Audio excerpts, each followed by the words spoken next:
Price allot. கர்த்தரும் இரட்சகருமாய் இயேசு கிறிஸ்துவின் தான நாமத்தில் வாழ்த்துகிறேன். கர்த்தர் உங்களை ஆசீர்வதிப்பாராக.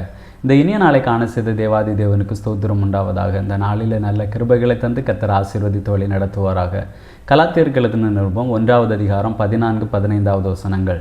என் ஜனத்தாரில் என் வயதுள்ள அநேகரை பார்க்கிலும் யூத மார்க்கத்திலே தேறினவனாய் என் பிதாக்களுடைய பாரம்பரிய நியாயங்களுக்காக மிகவும் பக்தி வைராக்கியம் உள்ளவனாய் இருந்தேன். அப்படி இருந்தும் நான் என் தாயின் வயிற்றில் இருந்தது முதல் என்னை பிரித்தெடுத்து தம்முடைய கிருபையினால் அழைத்த தேவன்.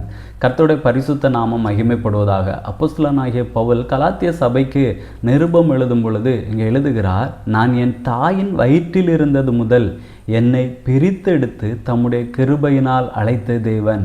அதற்கு முன்பதாக தன்னுடைய பழைய வாழ்க்கை குறித்து சொல்லுகிறார். அப்படி இருந்தும் என்னுடைய தாயின் வயிற்றில் இருந்தது முதல் என்னை என்ன செய்திருக்கிறார்? பிரித்து எடுத்திருக்கிறார் என்று எழுதுகிறார். அதே போல தான் நம்முடைய வாழ்க்கையிலும் நாம் இயேசுவை அறிவதற்கு முன்பதாக, இயேசுவை சொந்த இரட்சகராக ஏற்றுக்கொள்வதற்கு முன்பதாக நாம் அநேக காரியங்களிலே ஈடுபட்டு கொண்டிருந்தோம். நம்முடைய வாழ்க்கை எப்படியோ இருந்தது. ஆனால் கர்த்தர் என்ன செய்திருக்கிறார்? நம்மை பிரித்து எடுத்திருக்கிறார். நாம் பிரித்தெடுக்கப்பட்ட நாம் எதற்காக நம்மை கர்த்தர் பிரித்தெடுத்திருக்கிறார் என்பதை நாம் அறிந்து கொள்ள வேண்டும். லேவியராகம புஸ்தகம் 20வது அதிகாரத்தில் 26வது வசனத்தை வாசிக்கும் பொழுது அங்கே சொல்லப்பட்டிருக்கிறது, நீங்கள் என்னுடையவர்களாய் இருக்கும்படிக்கு உங்களை மற்ற ஜனங்களை விட்டு பிரித்தெடுத்தேன் என்று.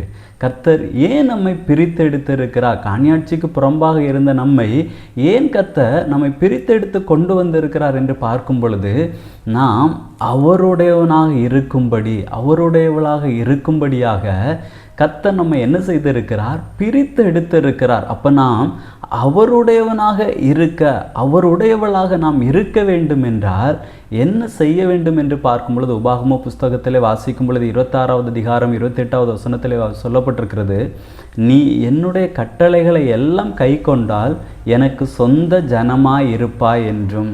அப்போ அவருடைய கட்டளைகளை நாம் கை கொள்ளும் பொழுது அவருடைய சொந்த ஜனமாக இருக்கிறோம், அவருடைய பிள்ளையாக இருக்கிறோம். கர்த்தர் அதற்காக தான் நம்மை அழைத்திருக்கிறார். ஆகையால் நாம் அவருடைய கட்டளைகளுக்கு நாம் கீழ்ப்படிவோம். அந்த கட்டளைகளை கை கொண்டு அவருடைய பிள்ளையாக நாம் வாழ்வோம். கர்த்தர் நம்மை ஆசீர்வதிப்பார். ஜெபிக்கலாமா? நல்ல தகப்பனே, உம்மை நன்றியோடு உம்மை துதிக்கிறோம், உம்மை ஸ்தோத்தரிக்கிறோம். அப்பா, எங்களை தாயின் வயிற்றில் உருவாக முன்னமே கர்த்தர் எங்களை பிரித்தெடுத்து கொண்டு வந்திருக்கிறீர். அப்பா, நாங்கள் உம்முடைய பிள்ளைகளாக வாழ கர்த்தர் எங்களுக்கு உதவி செய்வீரா. உம்முடைய கற்பனைகளுக்கு, கட்டளைகளுக்கு நாங்கள் கை கொண்டு நடக்க, அதுக்கு கீழ்ப்படிய கர்த்தர் எங்களுக்கு நல்ல கிருபைகளை தந்து நடத்தும்படியாய் ஜெபிக்கிறோம். இயேசுவின் நாமத்தில் பிதாவே, ஆமேன். God bless you.